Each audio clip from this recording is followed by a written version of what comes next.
भारतीय संविधान का महत्वपूर्ण प्रश्न है। आप वाक्य और अभिव्यक्ति स्वतंत्रता की संकल्पना से क्या समझते हैं? अनुच्छेद 19 ये है। क्या इसकी परिधि में घृणा वाक्य मतलब हेट स्पीच भी आता है?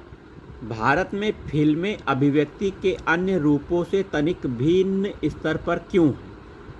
फिल्म के बारे में चर्चा करना है। संभावित उत्तर हो सकता है भारतीय संविधान के अनुच्छेद 19(1)(a) में वाक और अभिव्यक्ति स्वतंत्रता का उल्लेख है, जिसका तात्पर्य है सभी नागरिक को अपनी बात कहने की पूरी आज़ादी है, जिसके लिए वे लिखित, मौखिक, सांकेतिक, इलेक्ट्रॉनिक माध्यमों का प्रयोग कर सकते हैं। अभिव्यक्ति की इस आज़ादी के पीछे का कारण लोकतंत्र को मजबूती प्रदान करना है, परंतु यह आज़ादी अनियंत्रित नहीं है। इस पर निम्न आधार पर युक्तियुक्त प्रतिबंध लगाए जा सकते हैं, जैसे देश की एकता, देश की सुरक्षा, एकता और अखंडता को खतरा होने पर अनुच्छेद 19(1) रोका जा सकता है। विदेशी संबंध में बाधा उत्पन्न होने की आशंका के आधार पर अनुच्छेद 19(1)(a) का रोका जा सकता है। सामाजिक अव्यवस्था उत्पन्न होने की आशंका पर आपातकाल लागू होने पर अनुच्छेद 352 की स्थिति होने पर अनुच्छेद 19(1) का रोका जा सकता है।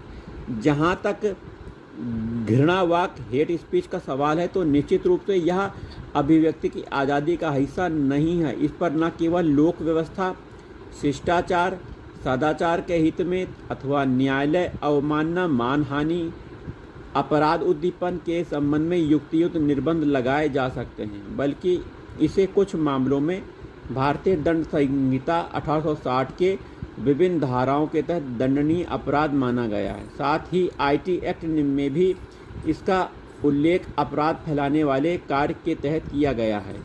वहीं परंतु घृणा वाक्य की उचित परिभाषा के अभाव में यह विवाद का विषय बना है।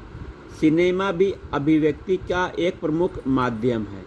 इस कारण अनुच्छेद 19(1) के तहत सिनेमा को समान अधिकार प्राप्त है, परंतु मनोरंजन का एक माध्यम, शिक्षा का एक उपकरण, कला की अभिव्यक्ति होने तथा अपने श्रव्य तथा दृश्य क्षमता के दोहरे उपयोग एवं जनता तक आसान पहुंच के कारण समाज में इसका प्रभाव व्यापक होता है।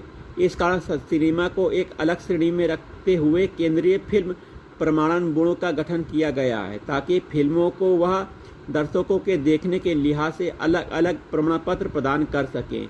सिनेमाई अभिव्यक्ति कलाकार और निर्देशक की रचनात्मकता पर आधारित होती है। इसमें कल्पना और विभिन्न वास्तविक घटना